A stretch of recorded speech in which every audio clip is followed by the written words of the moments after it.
This presentation is a contrastive analysis between Haitian Creole and English, and it is by Lila Sami, Jamie Palayo, and Amy Williams. This presentation seeks to provide information for educators that they could find useful in teaching Haitians within their classroom. Haitian Creoles are descendants of enslaved West Africans. Haiti was initially a colony by France, and there is a lot of agriculture there, and they won their freedom from France in 1805. But because it initially was a colonist, there are two languages, French as well as Haitian Creole. Initially, Haitian Creole was a spoken language, and it was considered a home language. And it wasn't until 1987 when it actually became a national language equal to French. 90% of the population speaks Haitian Creole, and it's the informal everyday language. And 10% of the population is bilingual with French. And French is really the language of government and formal situations in school. So the way it has sort of set up a duality of languages where French is considered to be higher and more educated, and Haitian Creole is considered to be low socioeconomic class. Haitians started to immigrate into the United States back in the 1960s, and there was about 5,000 Haitians in the U.S. at that time.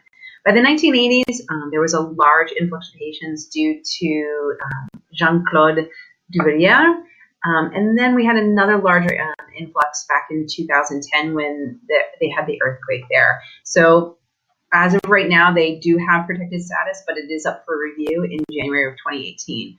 Currently, there's approximately 676,000 Haitians living in the United States, and they're primarily living in Miami, Boston, New York, and Orlando, and that has about 75% of the total population of Haitians in the U.S.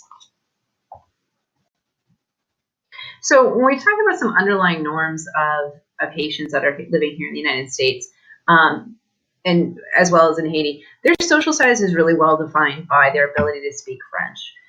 Western clothing and hair straightening are also seen as socioeconomic markers of affluence.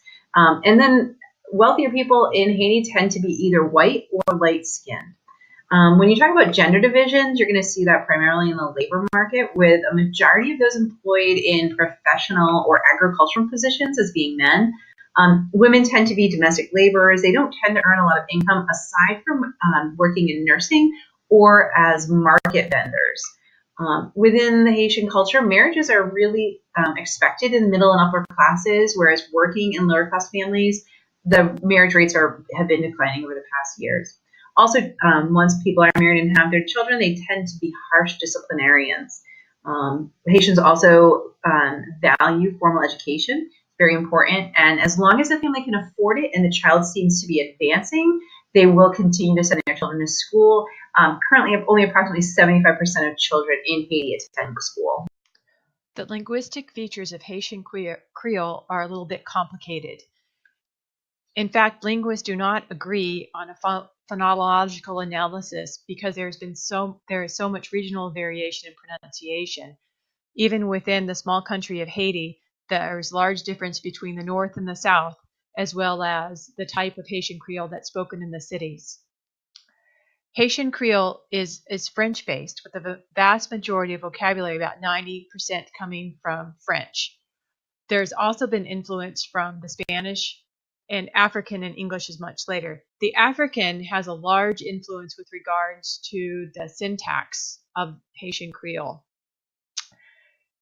French is most all of the vocabulary, so 90% is French origin, but it's spelled phonetically. And so when you see the written language that had developed quite late in 1979, the written one sound, one symbol correspondence looks or sounds like French, but it's not spelled in the current French grammar that you would expect to see. As the written language did not develop until much later, literacy has struggled in Haiti, and because there is just a lack of printed material written in Haitian Creole, and in fact most all of the newspapers and official documents are still to this day written in French. So because a lot of English has also borrowed many words from French, the sound systems of Haitian Creole and English share many of the similarities. And so a Haitian coming to the U.S. shouldn't have a large problem with pronunciation of a lot of the individual words. But it should be noted that Haitian doesn't have a th sound as in thick or an I as in pen, and their R is a velar R, and so it doesn't have the R as in row, and it doesn't have a long A as in hat. And so we wanted to share with you some of what the alphabet sounds are, and we'll go over more in detail what the consonants are in a second. So first off, I wanted to show you a video. Ça, c'est alphabet créole là. A, un, ba, cha, da, e, in, fa, ga, ha, I, ja, ka, la, ma, na, ang, o, on, ou, pa, ra, sa, ta, wi, va, wa, ya, za.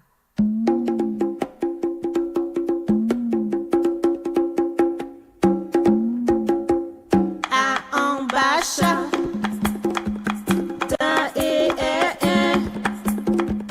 fa, ga, ha, I, ja, ka, la, ma, na, ang, o, on, ou, pa, ra, sa, ta, wi, va, wa, ya, za, ba, cha.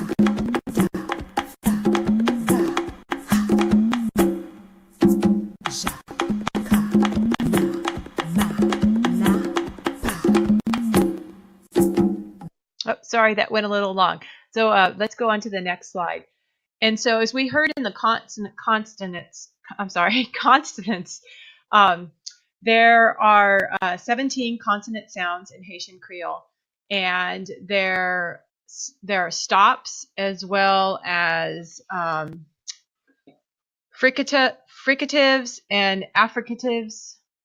The stops are the P as in pe, as in pen, tab, moan, sound as in mat, the t as in tab. They have the D, they have a n, no, k, la kai, and g sound. And the fricatives, they which we learned earlier in class, is constricting the airflow through the vocal tracts, and so that's the and the v and the s. And so those are the consonants. It must be noted that they also have nasalizing. The N will nasalize the preceding vowel. And I already stated this, that the R is in a hard R, but it's a velar, so it's like a V sound. So the vowels, there are,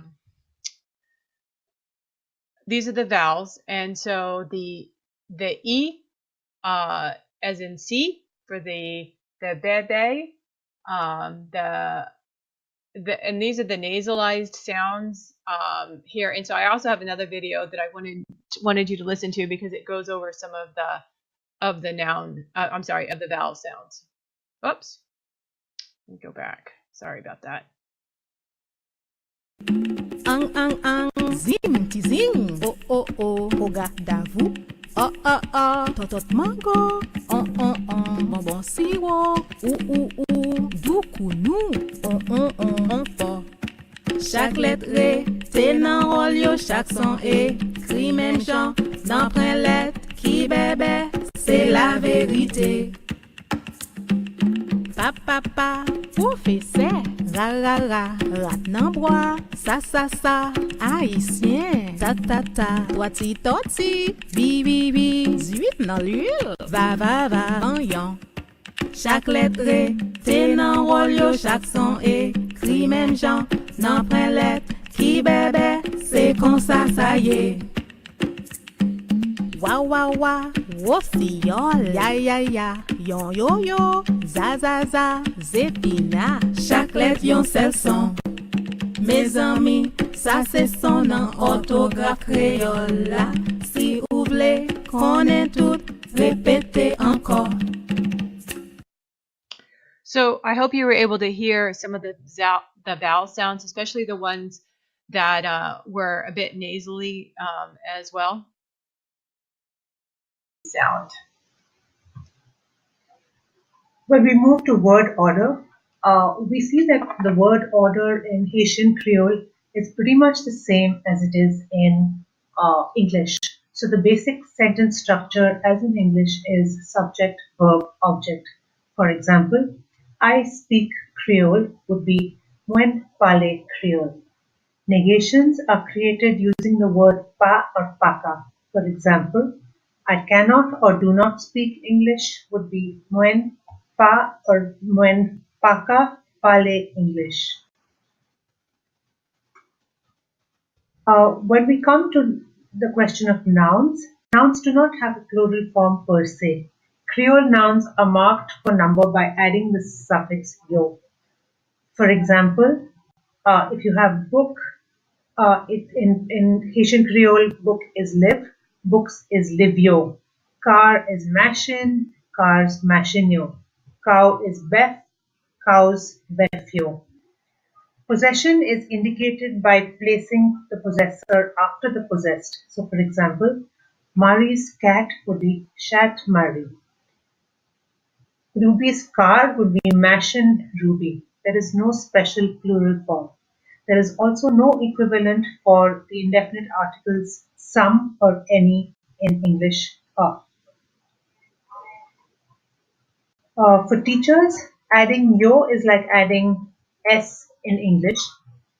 It makes a noun plural. This needs to be taught explicitly.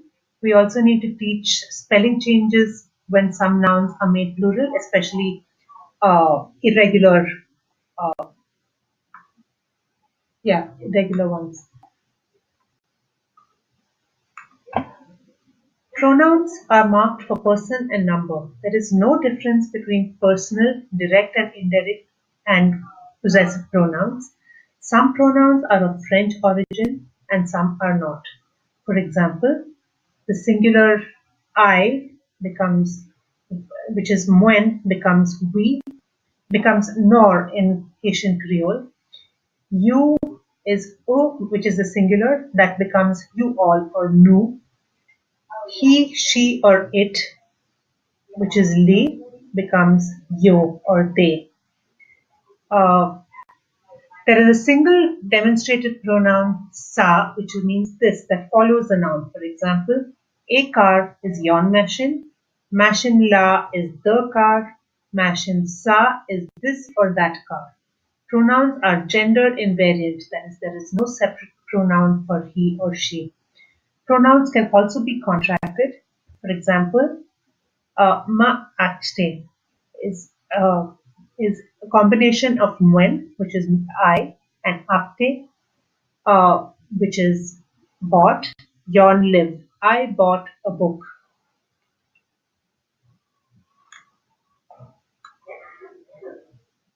Verbs. Markers precede the verb and indicate the tense as follows. Verb tenses are always before the verb. No verb conjugation.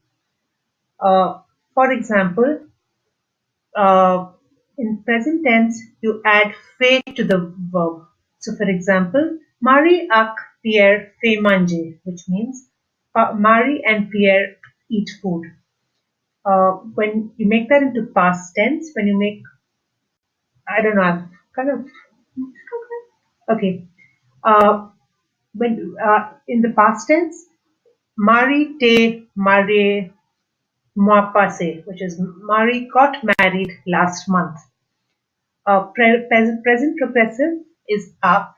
Marie up monte bicyclette, which is Pierre is riding a bicycle. Future pral. For example, Marie up Pierre pral chante pita. Below this, I have given some phrases with the verb eat, uh, in which the pronoun varies. Also, we have different tenses of the verb speak in the other column below. So some examples of some common verbs are listed below, and I'll go through them quickly. Is manger, to eat, camper, to stand, chita, to sit, courir, to run, apprendre, to learn, écouter, to listen, tendre, to hear, parler, to speak, chanter, to sing, marcher, to walk, écrire, to write, aller, to go, venir, to come, and oui, to say. So when you're putting these together with your subject, verb, object, when oui, I see you. When t'entendez-vous, I hear you. When you're looking to make a question, the word you always will use is est-ce que. So this makes anything into a question. It's always placed first in the sentence. So est-ce que yo t'ai appris? Did they learn? Est-ce que vous t'ai mangé? Did you eat? Est-ce que nous tendez-moi? Did you all hear me? So something you want to just consider when you're teaching is you need to explicitly teach verb tenses, because again, there's not going to be tenses for their verbs from Haitian Creole, and you also have to teach how to make questions. So how we make questions, the different questioning words that we share in English. Articles. In English, we have definite articles and indefinite articles. When you translate this into Creole, the definite article the differs on the basis of the sound of the noun ending. The definite article is placed before the noun and has various forms. For example, the cow is befla and the cows is befyo. Indefinite articles like a and an are made by placing yon before the noun. For example, a cow is yon bef, an apple is yon pom. There is an indefinite article that precedes the noun and a definite article that follows the noun, as well as a single demonstrative pronoun sa, which follows the noun and means this or that. For example, a car is yon machine, the car is machine la, and this or that car is machine sa. So some basic communication rules when we talk about pragmatics. Haitian Creole is an oral language, and it has many proverbs, idioms, and stories. And these are shared generationally from grandparents to parents to children. There are quite a few different idioms that we were able to find some examples of some. The Creole would be gâté son, the translation would be spoiled blood, and the meaning would be upset. Another one, Creole, would be sous des chaises.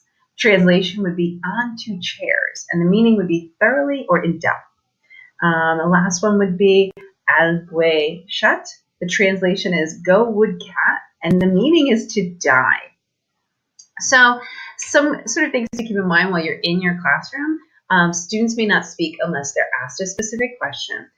Also, if they are coming directly from Haiti, where they're learning in class, many of their subjects are taught with rote memorization, and so they're not really encouraged to look into synthesis or analysis within the class. So regarding nonverbal behavior and communication, not using words, regarding eye contact, if you are a friend or a close acquaintance, direct eye contact is continuous. But with people in authoritative positions or seen as being higher in social status, direct eye contact is avoided, and staring is not considered rude.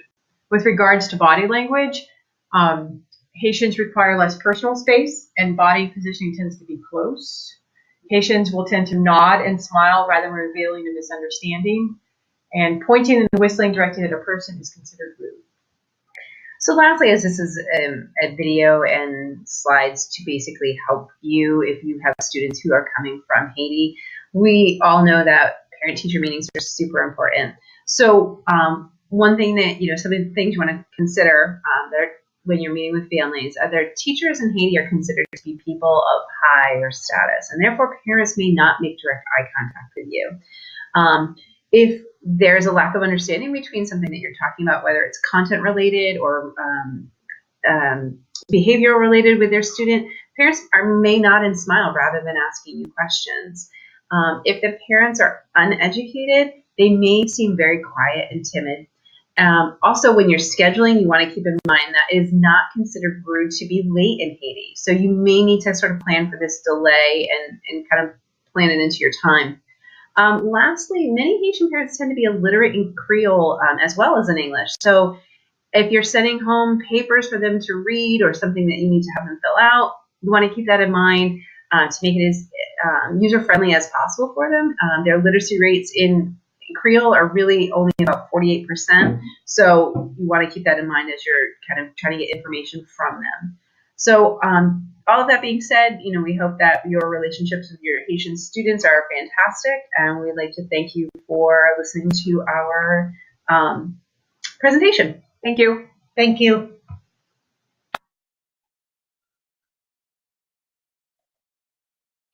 The last slide is our bibliography and lists all the sources that we used for this presentation on the linguistic contrastive analysis of Haitian Creole to English.